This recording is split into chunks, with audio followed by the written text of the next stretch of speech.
2018 book was called Mastering the Market Cycle, and it talks about the economic cycle, the profit cycle, the psychological cycle, the real estate cycle, the market cycle, all these different cycles. And the last chapter is on the cycle and success. And what I say in there is that you learn nothing from success. What you learn is, I can do it, it's easy, I can do it again, I can do it with more money, I can do it in other fields, and I can do it without my team. And these are terrible lessons. And you know,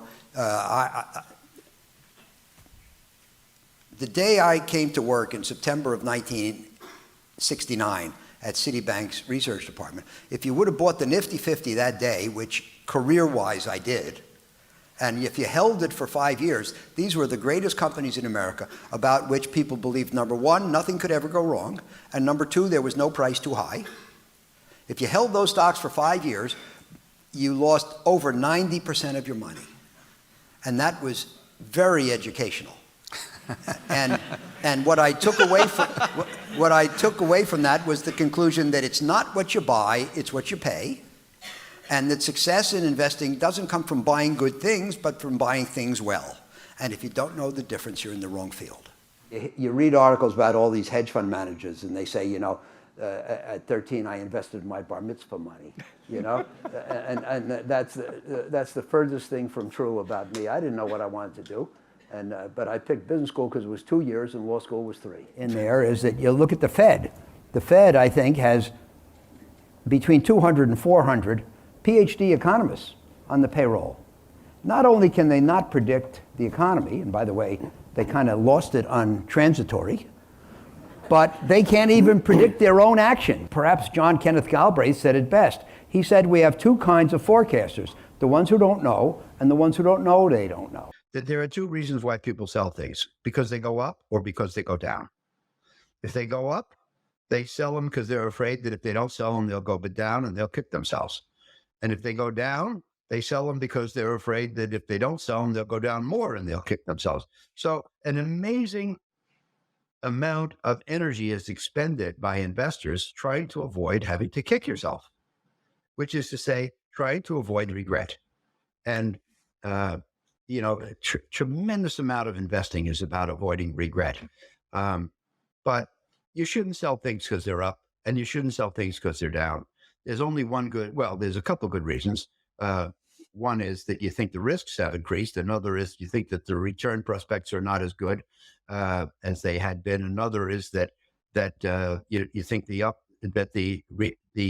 gains to date have borrowed from the gains that remain in the future. But you shouldn't sell anything for a numerical reason, or because it's up, or because it's down. Bill Gates, he went to high school at the right time. If he had gone 10 years earlier, when they only had batch processing with the decks of punch cards, as we did when I was here, you would get one, when you programmed, you got one iteration a day. And if you were trying to debug a program, it took you the rest of your life. Mm-hmm. So that wouldn't have been worked. And if he would have gone to high school 10 years later, everybody would have known what he knew. So he got there just as distributed processing was becoming available. He sat and his dad was prominent in Washington, so he was able to sit at the University of Washington computer lab and program all day and get 100 iterations a day. That's luck. So I was lucky. I was in the first, 1, 2, 3 classes to be taught the Chicago school, and it was a huge advantage. Saying that man plans and God laughs.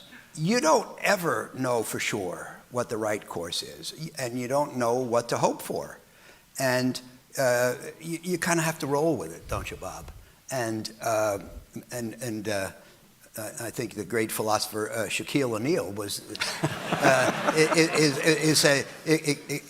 experience isn't what happens to you, it's what you do with what happens to you. So why is it so challenging for somebody to create a helpful macro forecast? First of all, when you say for many years, the first memo was written in 1990. It was entitled The Route to Performance. The third memo was, I think, in 2, as I recall, and the title was The Value of Predictions. So it's a recurring theme, nothing new. The title of the memo, The Illusion of Knowledge, comes from the historian Daniel Boorstin, who said that the enemy of knowledge is not ignorance, it's the illusion of knowledge. It's the belief that people know that keeps them from exploration, which ends in knowledge. And maybe it's, I guess Mark Twain said it the same way, but a little more colloquially. He said, it ain't what you don't know that gets you into trouble, it's what you know for certain that just ain't true. I applied for 6 different jobs in 6 different fields related to finance, 6 different industries. And I was indifferent between them, although as an interesting anecdote, I don't know if you know this, but there was one which was a little more prestigious and glamorous than the other. So I said, if I get that one, I'll take that one. And that's the one I didn't get. So 30 years later, the guy from that company who had been the recruiter did something good for the school. And so I wrote him a letter. I said, I don't know if you remember me, but I recruited with you and I didn't get the job, but congratulations on what you've done for the school. And this was in the days of letters. So I wrote that out, put it in the mailbox, and then it took weeks, literally, to get an answer. So I get a letter back, and it says, yes, I remember you. I followed your career. And if you ever want to know why you didn't get that job, give me a call. So now I don't write a letter. Now I grab the phone. I call him up, a little pleasantries, thanks a lot. Okay, why didn't I get the job? He says, because we hired the wrong guy. I said, oh, it's really sweet of you to say that. He says, no, I don't mean it like that. I mean that the recruiters voted to hire you, and the partner came in that morning, hungover, and called the wrong guy. And the truth is, he actually gave the job to my roommate. And this is a true story. And I'd never told the story until my roommate was the commencement speaker at Columbia Business School one year, and he told the story. So then I said, I guess it's okay for me to tell the story. But I go on in the memo about luck, and I say, if it wasn't for that little stroke of bad luck, I could have spent the next 40 years at Lehman Brothers and ended up with nothing. Because if you were a partner at Lehman Brothers, your capital at the end was worthless when it went under. So that tells you something about, they say that man plans and God laughs, right? And it just goes to show you. And in my experience, there are 2 kinds of times.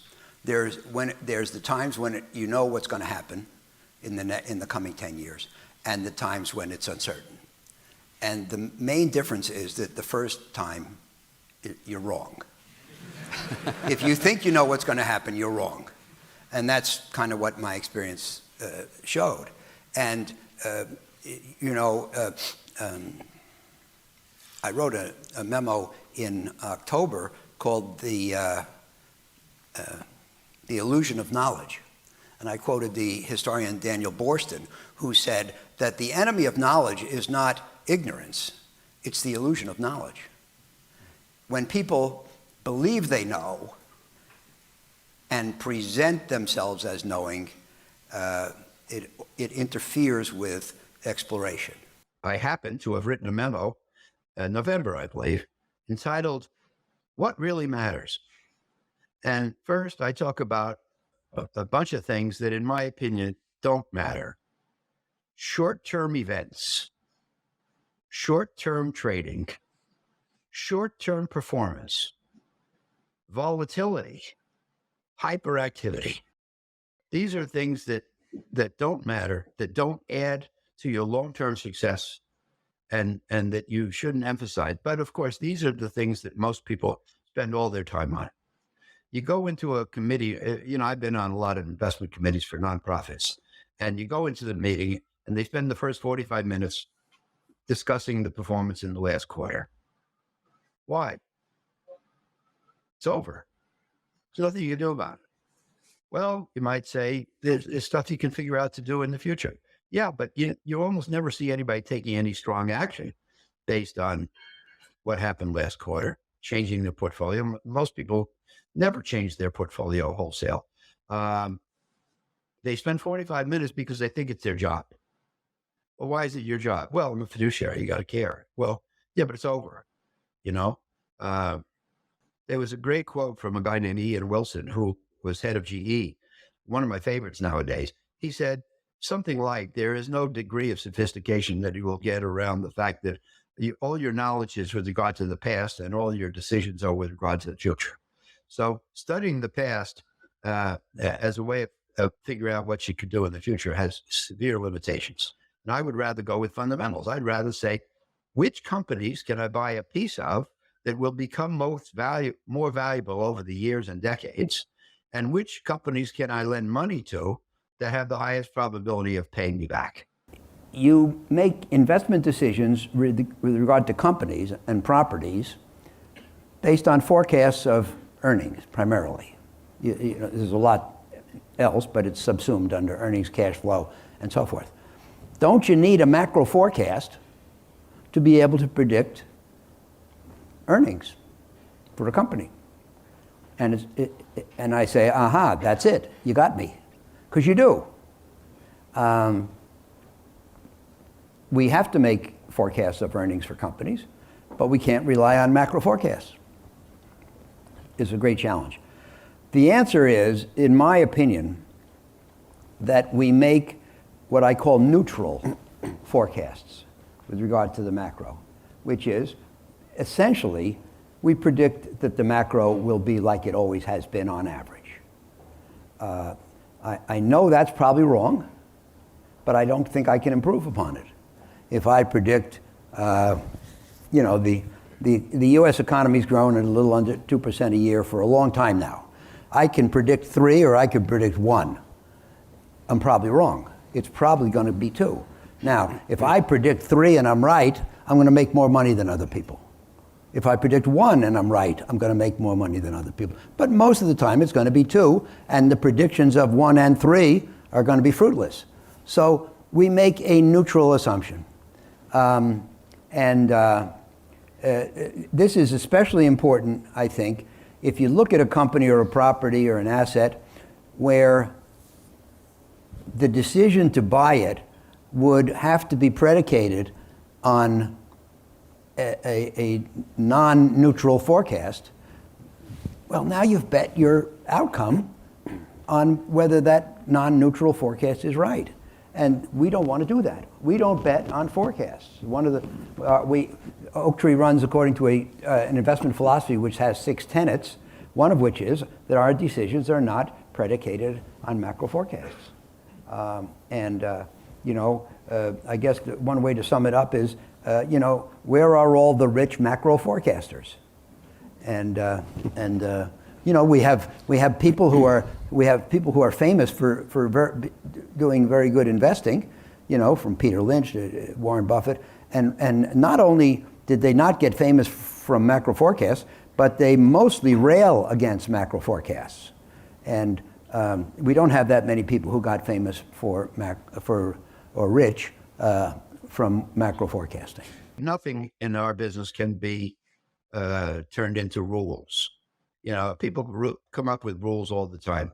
You buy something, if it goes down 10%, sell it. Well, what's magic about 10%?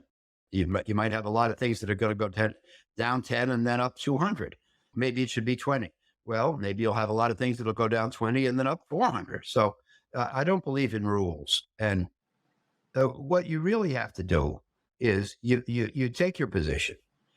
It'll do what it'll do. The market will do to you what it'll do. And then you have to reassess. You have to reassess. And the decision to sell, I think, is better thought of as the decision to unbuy. So there's a certain process that you apply deciding whether you should buy something. You should just reverse that process to decide whether you should unbuy something. And that should be divorced from whether it shows a profit or a loss. You should not be any more willing, in my opinion, to sell your winners than your losers, or your losers than your winners. You should sell things. Let's go back to the last definition. You should sell things if the prospective return does not seem more than adequate to compensate for the risk of loss. Whereas I assert that I don't know much about the future, the one thing I'm sure of is that rates are not going to go down by another 2,000 basis points, right? And so if this massive period of decline is over, then the question is, what does that imply for all the things we do? And as Bob says, it was the 40-year decline from Fed funds rate of 20 to 0, and then more recently, again, the Fed set the Fed funds rate at 0 at the beginning of 2009 to pull us out of the global financial crisis, left it there for 7 years for some reason that I find inexplicable, and kept rates basically low from the beginning of 2009 through the end of 21. And those 13 years are the subject of that I explore most in the memo.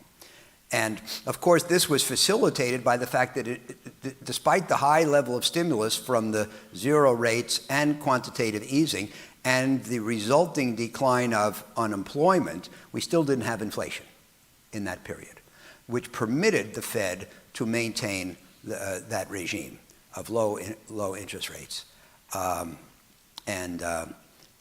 That's, in my opinion, what's over. Now, I'm not saying that rates, having come down, are going to go back up. I merely say they'll probably kind of skate along here. Anybody who joined the industry in the last 15 years probably thinks we're in a high interest rate environment today, right. But we're not. We're in a normal interest rate environment, I would say, right. Largely normal.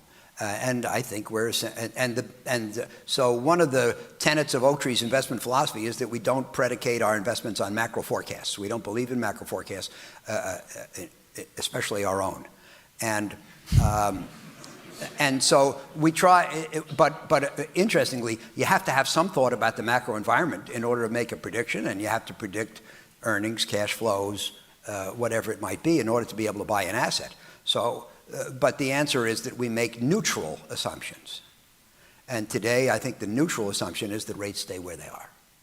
50 stock went from 80 to 8. And that's a great way to lose 90% of your money. So I was associated with that occurrence. And it was a philosophy when I got there. It wasn't my fault. But when they brought in a new chief investment officer in 78, he wanted to populate the upper positions with his own people. So he says to me, "What do you want to do next?" Which is a good way of knowing you don't have that job anymore. And I said, "Well, I'll do anything except spend the rest of my life between Merck and Lilly."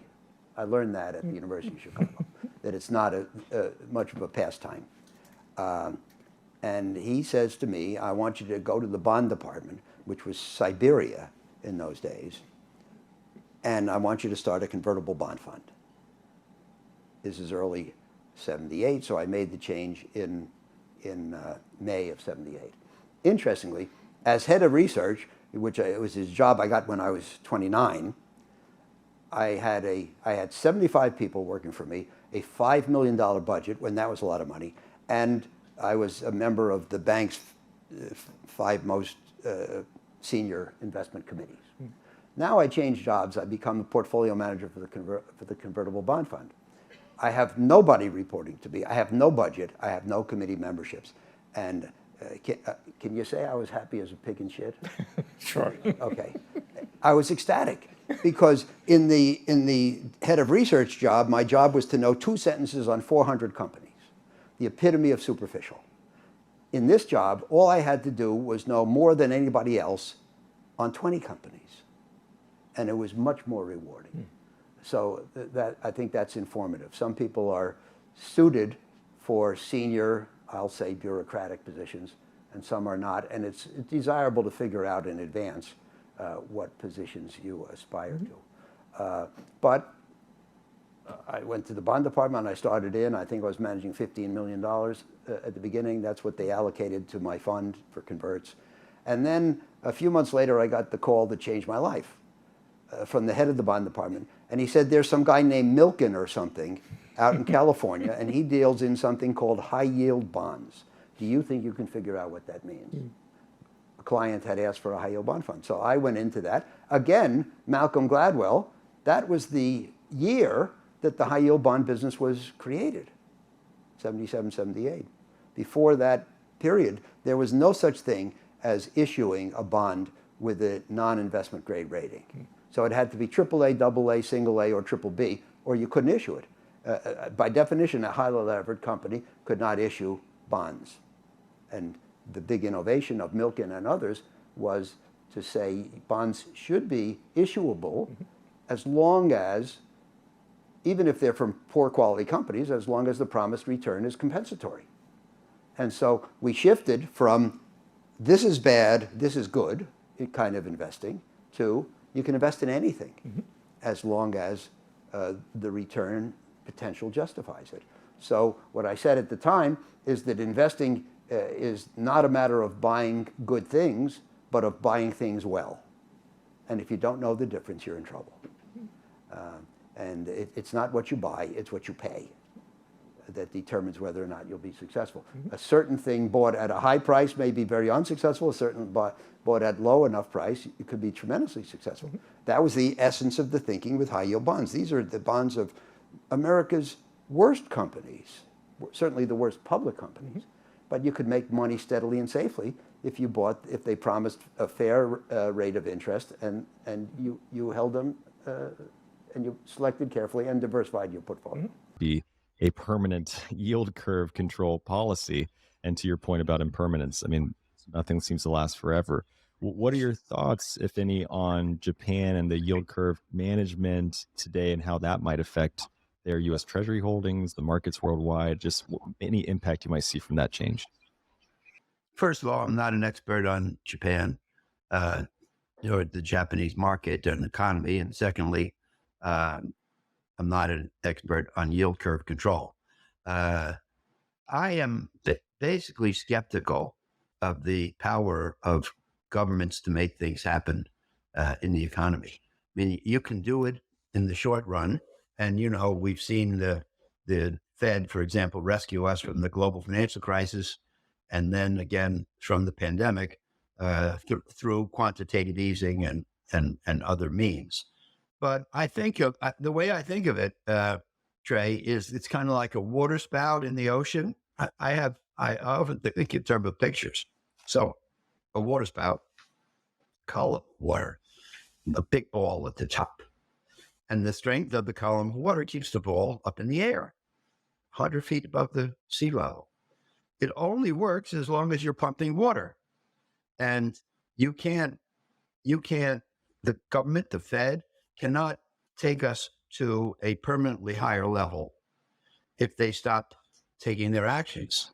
So, I'm not crazy about highly activist Feds and Treasury and so forth. And I think that, look, we're all, I'll bet you I'm a card carrying capitalist. I imagine you are. And I imagine that people only listen to your podcast because they are.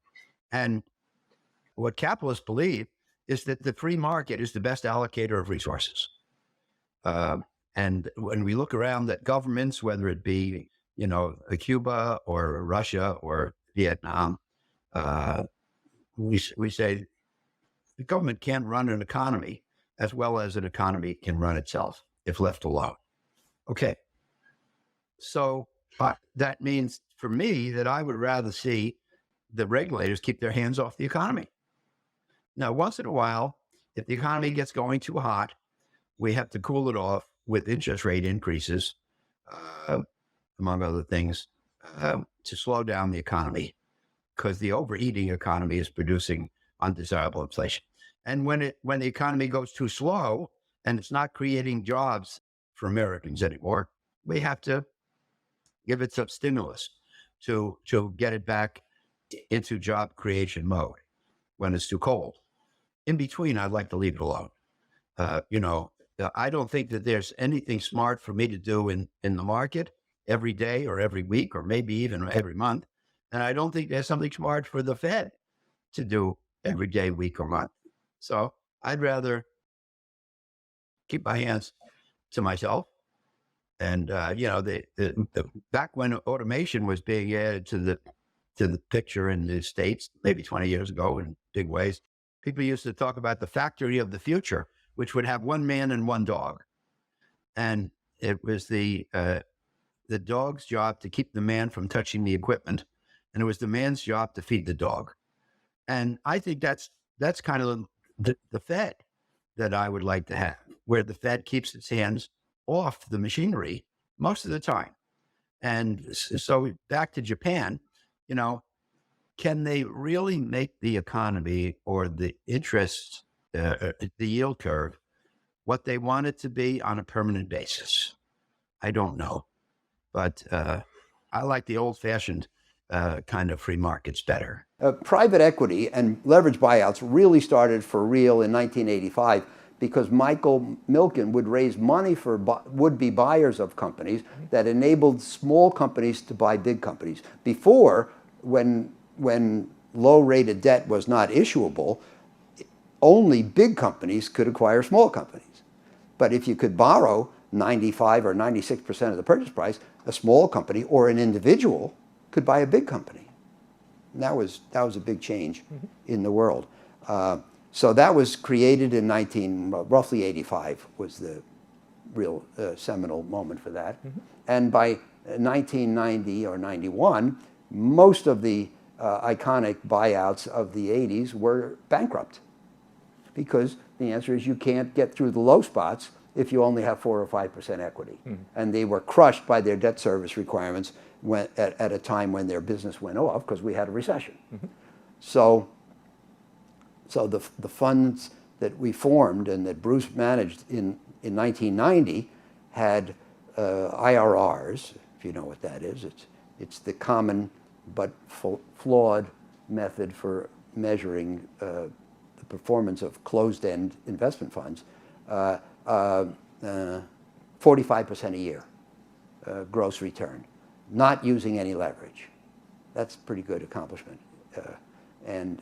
So number one, that increased our luster. But number two, when you run that kind of money, or private equity, or venture capital, or fields, this was among the categories where you got 20% of the profits. It's called the carried interest, incentive fee. And so the question with our previous employer, TCW, was how to divide that. If you bring in $100 million and there's a management fee of $500,000 a year, we had a deal that we got roughly half of that, or a little more. But if you can take that $100 million and turn it into $200 million and have a $100 million profit and get $20 million, who gets the $20 million? So, we said, you raise the money, you do the accounting, you provide the premises, you're entitled to half the management fees, but what did you do to deserve half of the incentive fees? And they drew the line at 50-50, and that was a big part of it why we walked. Now, another part of it was at the other end of the spectrum from financial and qualitative was the fact that they, like Citibank, had 50 different strategies run 50 different ways. And as I rose in that company, I was uncomfortable being a mouthpiece for strategies I didn't believe in. We had people who made interest rate forecasts, which I'm agnostic about. I didn't feel comfortable fronting for that strategy. We had people who, our approach has always been conservative, and I think that you build the best record in the long term by having a lot of good years and an absence of bad years.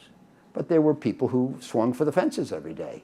I was uncomfortable with that. So that was another reason why we left. But we started, 5 of us left as a group, which I was later informed was illegal, since I had recruited the group, to start Oak Tree April the 10th of 95. And we then we gave TCW 30 days notice. When we opened our doors, 27 more people quit. and came to work with us. So we had essentially the whole group that we had at TCW, and the rest is what it is. If you think there's a Volcker-like, hammer needed here with this current inflationary environment, because you said they're not going to stay low for long, they're not going to go high for long, but inflation seems to be sticking around, and I'm that playbook exists. I'm just curious if you're agreeing that maybe that's not needed in this new environment. Well, I think it's not needed to the same extent. First of all, inflation today is probably roughly half of what it was in the 70s. So we by definition, we don't need as strong countermeasures. And secondly, some of the inflation that we have is kind of a one-off response to the post pandemic measures that were enacted, distributing so much money to taxpayers and so forth, and also the little crimping of the supply chain. And those two things should work themselves out over time. So I think that the level of inflation today is not so high, and it will abate naturally, which was not necessarily the case in the 70s. But we still need to wipe out inflation and inflationary psychology, which tends to get embedded and sticky. And I think that you asked whether we're going to have a Volcker type treatment, and I think we are getting it from Jay Powell. I think he's being very reasoned, but he's being resolute. And all the optimists who run the stock market would love him to say, we're probably going to think about bringing rates back down starting in December or something. But he hasn't said it, and I don't think he's going to say it. And all he has said so far is we're going to keep raising rates. We may go slower than we were going. We may end up higher than we thought we were going to go, but we're going to keep vigilant. And he hasn't said a word. Well, he has. He has mostly said, and we're not going to be cutting rates anytime soon, which I think is very appropriate. So I'm optimistic that he'll do the right thing here. I always point out that if you look at the memos, there's almost invariably one published in September and one published in January, which means that I wrote over summer vacation, I wrote over Christmas. I'd rather write than not. For me, it's my creative outlet. I get great pleasure from writing, and it's easy to say that I get a lot of good put-ups for the memos, and that's my psychic reward. But in the first 10 years, from 90 to 2000, I never had a response. Not only did nobody ever say it was good, nobody ever said I got it. And I kept writing, I think, for my own enjoyment. Why do you spend your time trying to develop a macro framework? And maybe if more people spent their time thinking about whether a macro framework can be helpful, they would change their behavior. But I think, and I talk about this in the memo about knowledge, but I think that most people think you have to. Most people think it's their job. Most people think it would be unprofessional or irresponsible to not hypothesize about the rate of growth in the economy and the level of inflation and the outlook for rates and currencies and commodity prices and that kind of thing. And they consider these things important, but they don't grapple with the question of whether they're knowable. And so, at Oak Tree, what I say is we ignore the micro, which is unknowable, and we focus on the macro. We focus on the micro, which is the knowable: companies, industries, and securities. And if this is a value conference, which is predicated on, I think, studying the micro. And if you read most value books or speak to Buffett and people like that, there's not a word about the macro. If you work really hard studying companies and industries and securities, I think you can get an edge that you can't get in trying to forecast economies and things like inflation and rates. That's the definition of value investing. You want to buy things for less than they're worth. Buying things for what they're really worth is not very exciting, and buying things for more than they're worth is definitely not a great idea. So value investing is all about buying things for less than they're worth.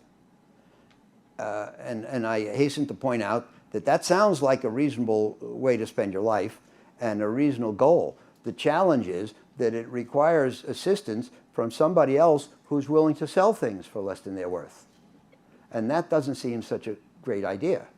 So the answer is our funds basically do best in crises when asset holders get scared and dump assets. And if you look at, I mentioned the 1990 funds, they did great, 91 was great. Then we had to wait a decade for the 01-02 funds, which did even better. And then 7 years for the global financial crisis when we did well. And then we had this thing called the pandemic. So we have a 35-year record in distressed debt investing. On average, we've made, I think, 22% a year before fees and 16% a year after.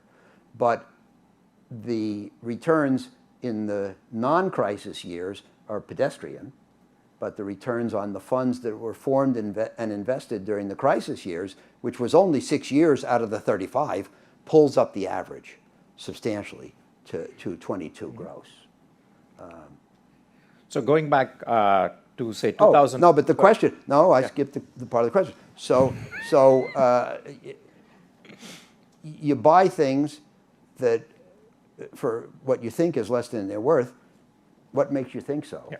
And how can you be sure that your decisions are not made based on biases? Well, there will be a lot of things that you'll learn in the investment business, and there will be a lot of things that we talk about today, where I can't tell you how. There is no how. Who was it? John Kenneth Galbraith once said, "There's nothing intelligent to be learned about managing money, because if there were, study would be intense, and everybody with a positive IQ would be rich." You can't, and I had a great day on Monday. I went up to West Point and spoke to a bunch of cadets there who were interested in finance. And who would have thought it? But this guy says to me, "How do you know when to sell? What's the amount where if it's up you sell? What's the amount where if it goes down you sell to prevent further losses?" I can't tell you. Everything that you learn about making money, and certainly everything that you learn here about how to invest, it's an intellectual framework. It's what to do. Nobody can tell you how to do it.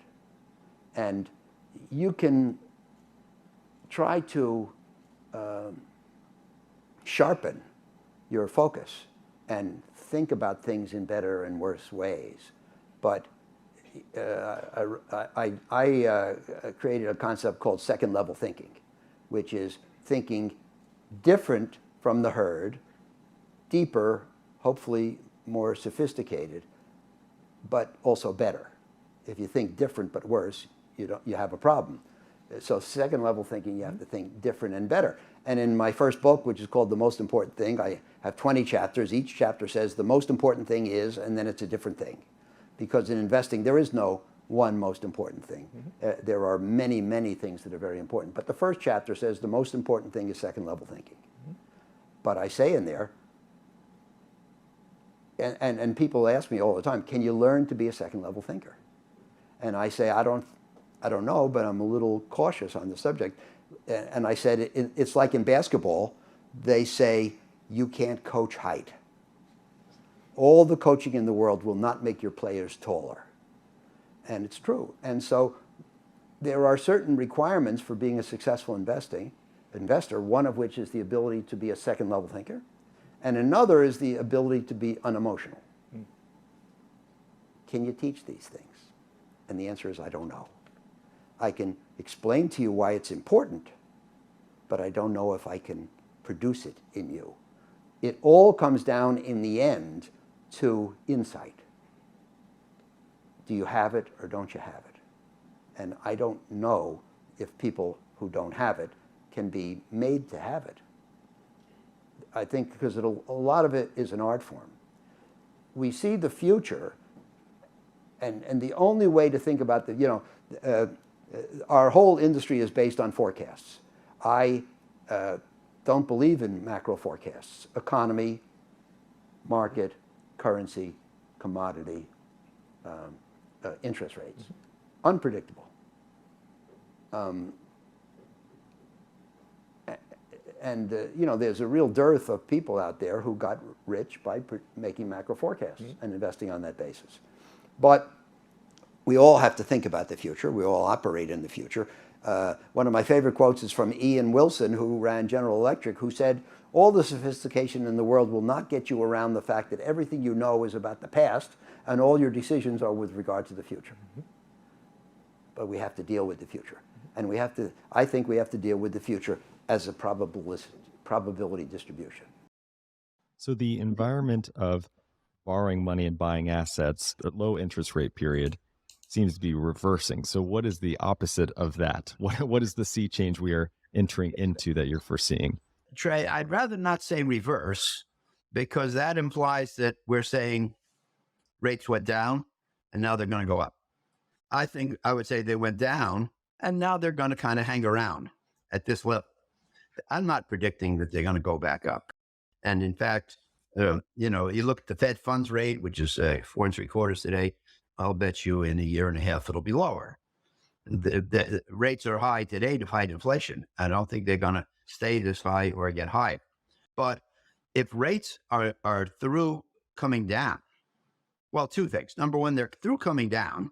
And number two, they're in any major way. And number two, they're through being ultra low.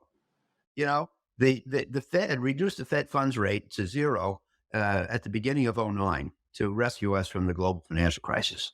And it worked. And it was a strong move. And we should thank our stars. But interestingly, do you know how long they kept it at zero? 13 years. No, and most people don't know. And the answer is 7 years. 7. Now, zero rates are an emergency measure. And an emergency measure was called for in late 2008 or early 2009. But clearly, we didn't have an emergency for 7 years. Clearly, by 12 or 13 or 14, the emergency was over. So why were rates left at zero? And the answer is, I'd rather think it was a mistake. I wrote a memo and I wrote a call, and it says, there they go again, talking about the fact that investors were engaging in some of the ill-founded behavior that I've seen in past crises. And it basically said, this is the time for caution. And of course, that was 05, 06, 07. The global financial crisis started to occur. 08 is when Lehman reached its bankruptcy, and the worst of the financial crisis started to occur. So, it's really, I recorded a podcast about this yesterday. It's really a matter of just extremes. The economy goes like this. Profits go like this. Stock prices should go like this. But sometimes they don't, because of people's emotionality. So if you can gauge the emotionality, then you can say, I'll bet it seems too heated, seems too cold. I wrote a book called Mastering the Market Cycle, and I consulted my son, who's a very smart investor, about some of the ideas. And at one point I said to him, Andrew, I think my market call, here's a guy who doesn't believe in forecasts. I said, I believe my market calls have been correct. He says to me, yeah, Dad, that's because you did it 5 times in 50 years. Extremeness. That's the word that came out of my podcast yesterday, extremeness. 5 times in my 54 years, or maybe it was 6 or 4 or 7 or something like that. 5 times. The market was either up here, crazy high, or down there, crazy cheap. And on those occasions, the case for a call was overwhelming, in my opinion. and the probability of success was high. But if I had tried to do it 50 times in 50 years, or 500 times in 50 years, or 5,000 in 50 years, I couldn't have had a very high batting average. But 05, 06 was one of those times. I just, what I learned here, among other things, but one of the most important things I learned here, is that risk aversion, it has to be a fundamental part of a market. It is risk aversion that makes people demand higher return potential from investments that appear riskier, which is, of course, the only thing that makes sense. It is, so if you think about it, it is risk aversion that keeps markets safe and sane. And if I'm in an environment where I detect that risk aversion is inadequate, that's fertile ground for excessively high prices. Sometimes, like in 08 after the Lehman bankruptcy, I can get a sense that risk aversion is excessive, and thus prices are probably too low. That's a time to become a buyer. So, as I said, we came in on September 18th with $10 billion on the shelf. Should we invest it? Well, let's analyze whether the financial system's going to melt down. No such thing. How did I make a decision? What I decided was this.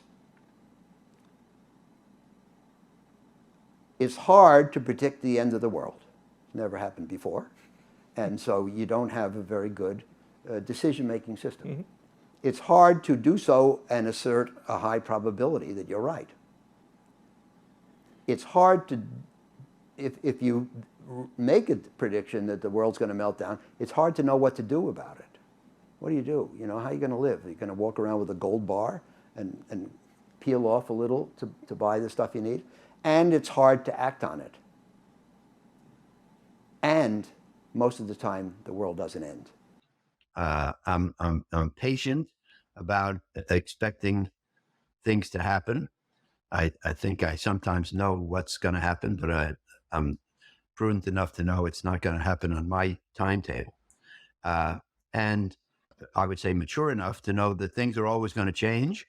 I may not know how, but when people say, "Well, we've reached a plateau and it's a permanent plateau and we're never going to have a reversal," I think I'm mature enough to know that that's not true. So, in Japanese aesthetic terminology, for example, there's a word called mujo. M-U-J-O, literally translated, the turning of the wheel of the law. In other words, it's about impermanence. You made it this far in this YouTube video, so you must be really enjoying our content. If you do, you'll also enjoy our free daily newsletter that keeps you updated with what's happening with your money and investments. Join over 30,000 readers now by simply clicking the link here on the pop-up on your screen and then entering your email. It's that simple. Just click the link here in the pop-up on the screen, enter your email, and start knowing what's happening in the markets and with your money. And about the things that change is inescapable, change is uncontrollable, change is often unpredictable. We have to accommodate ourselves to a world in which those things are true. The world is not going to accommodate to us. The great Peter Bernstein once wrote me a letter. He said, the market is not an accommodative machine. It won't give you high returns because you need them. The market and the environment will not accommodate to you. You have to accommodate to them. You have to make adjustment. And, I'm perfectly happy saying what I think will happen and then waiting for it to happen. I don't get frustrated. I don't say, well, it hasn't happened in 6 months, so I guess it's not going to happen. I review my thesis. But if I still think it's going to happen, then I'm perfectly happy waiting. And patience, discipline, humility. I think humility is a really important thing, especially in the market, which humbles us all the time. But, to think that everything that's going on and everything that's going to happen and when and what the impact is going to be. If you can carry that belief for 20 or 30 years, then you must be really good at deluding yourself, because we all run into surprises that we didn't expect. And I think that humility, knowing how much we don't know, knowing the importance of that, is a great way to stay out of trouble. I believe that in our field, there is no room for certainty or for a strong confidence in your views. You have to have confidence, or else you won't be able to act boldly and resolutely. But if you have too much confidence, that's hubris, and you'll stick with a losing position even when all the reasons to stick with it are gone. So you have to strike a balance. But I think that intellectual humility is tremendously important. What is intellectual humility? It's the admission to yourself that the other person could be right. And I think that anybody in a non-scientific field, in a field where there's randomness and uncertainty and qualitative and subjective things are important. Anybody who doesn't allow for humility is riding for a fall. I don't think that the bank is threatened. The banking system is threatened. I don't think it's comparable to 08. In 08, we saw Merrill, Bear Stearns, Wachovia Bank, Washington Mutual, and ultimately Lehman either disappear or require rescues or be acquired. I don't think this is as thoroughly taken up within the financial system as were the subprime mortgages and the relating RMBS. And of course, remember that the banks at the time were making so much money from packaging mortgages into RMBS that they would buy the bottom tranche in order to facilitate the process. Right. So, and I don't think that the banks own the bottom now. I think they own the top. Yeah. I don't think I'm not concerned about the banking system either, okay. But the impact on the economy. Well, people are going to lose money because when Bob talks about it requiring $500 billion of equity capital to re-equitize the real estate industry, and let's say a similar amount for the private equity industry, what he omits to say is that the old equity might be gone. Somebody's going to eat those losses. Right. And Oaktree's greatest business is investing in distressed debt, and we started that in '88, and it's been a great business for us. But it's mostly predicated on the fact that even good assets can get over-levered, and if they're over-levered, the probability of getting through a rough patch declines. Your ability to get through a rough patch is all else equal, is proportionate to the amount of equity on your balance sheet. And of course, when things are going well, people disregard that and they go for the highest leverage they can get because, as they say in Las Vegas, the more you bet, the more you win when you win. So what we do is we buy the debt of those over-leveraged companies when they suffer difficulty, and we do it with properties too, because not everybody's going to put in their share of the $500 billion, right. And not everybody has it to put in, and people let things go, so there'll be losses, and throughout the economy, certainly throughout the investment world, and that will, have a deleterious effect on everything, and it'll seem, you think it's uncertain now. When that happens, everybody will be certain that it's going down the drain. Right. But of course, it never does. And remember that I think the global financial crisis was much worse for the financial system than this is, and we got through that. I believe that they kept rates way too low, way too long. And then they got into this bind where if they started talking about raising them, they had a revolution on their hands. But anyway, I went through a long period of time, and the only question I got was, when will the Fed start raising rates? And I think I say in the memo, what does it matter? If I say March, what will you do? If I say, no, not March, May, what will you do different? You know? And it goes back to the illusion of knowledge. And by the way, one of the quotes in that memo, somebody said, you know, if people understood how uncertain the world is, they wouldn't be able to get out of bed in the morning. And so they cloaked themselves in forecasts to make the environment tolerable. And so, in early 2016, when will the Fed start raising rates seemed like an obvious question that one would like to have an answer to. But it doesn't deal with the question of, is it possible to obtain an answer to that question? And what would you do if you had the answer? Warren Buffett once said to me, as he said many times, that for a piece of information to be desirable, it has to satisfy two criteria. It has to be important, and the macro is extremely important. In fact, in the last 20, 25 years, it feels to me like it's the only thing people care about anymore. But it also has to be knowable. And I believe that the macro is not knowable in the sense that to be superior investors, all of us have to have an advantage, what I call a knowledge advantage. We have to know something better than somebody else, or clearly our investment performance will be average.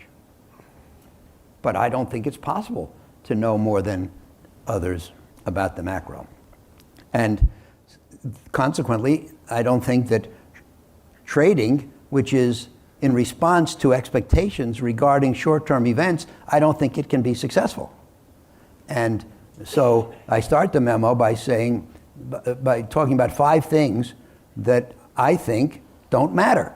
Short-term events, short-term trading, short-term performance, hyperactivity, and volatility. And, you know, volatility, I mean, first of all, most people have subscribed to the view that volatility is risk. I don't think so. I think that the important risk is, the 2 most important risks are, number one, the risk of permanent impairment of capital, or the risk of not taking enough risk and underperforming. But, you know, we care so much about volatility, and of course, a lot of performance is evaluated based on the Sharpe ratio, which is essentially the relationship between return and volatility. But why? And Buffett says, I'd rather have a lumpy 15 than a smooth 12. And I say in the memo, if you'd rather have a smooth 12 than a lumpy 15, you got to think about why. Is it for financial reasons, or is it for psych? Obviously, with the events of the last year or so, we have to be cautious, but I'm naturally cautious. And the irony is that I've done some terrifying things in my life, investment-wise, cautiously, and they worked, maybe because of the inclusion of caution. But here's how I look at China. And by the way, when I go to China and they ask me, what do you think about China? I always say, well, why are you asking me? You live here. And I don't claim to be an expert on China. But what I think is this: China is nothing short of an economic miracle. From 1979, over the next 40, I think it was 40, maybe 41, 42 years, they increased the GDP 100x. It went from 177 billion to 17.8 trillion. And 100x on GDP in a short period of time, it's a miracle. They moved tens of millions of people from the farms to the cities, and from subsistence agriculture to manufacturing. And I think they want to keep doing that. I don't think they want to go back to eating grass like they did in the 70s, when millions of people were dying of starvation every year. And in fact, I think that for Chairman Xi, he has to keep producing economic miracles to stay in power. And I haven't figured out yet how China can perpetuate its economic progress and become the world's largest economy, which most people think it will sometime in the 2030s or so, without selling a lot of goods to the rest of the world. There's just not enough consumption in China for enough goods to be produced and consumed to produce with the growth we're talking about. They have to keep selling to the rest of the world. And obviously, they can't do that if they have a hot war with the rest of the world. So I think they're in a tough situation. They have ideological differences from us. They view us as the enemy, which is symmetrical because we view them as the enemy. That there seems to be nothing that the two political parties in this country agree on more than that China is the enemy, and there seems to be no limit in bad mouthing them. But the interesting thing, if you think about the last 100 years, until China came along, the U.S. did not really have a serious economic rival in a century. Now we do, and that rivalry is going to be played out. And we don't like some of the ways they undertake it, and everybody tells me the same thing. So that must be right. They must be misbehaving in some ways. But I think they're going to want to stay part of the world community, which means that they're. I don't think we're going to have their worst instincts confirmed. You mentioned that people describe China as uninvestable. I've done several things in my life that were uninvestable. High yield bonds, 78, distressed debt, 88, even emerging market equities, 98, were all considered uninvestable. And you make the most money when you do something that other people refuse to do, or everybody refuses to do, and it turns out to be the right thing. So calling China uninvestable doesn't give me a problem. Doesn't make me unwilling to invest in China. But guess what? We're going to continue to do it, but we're going to do it cautiously. I think there's still a role for that in our portfolios.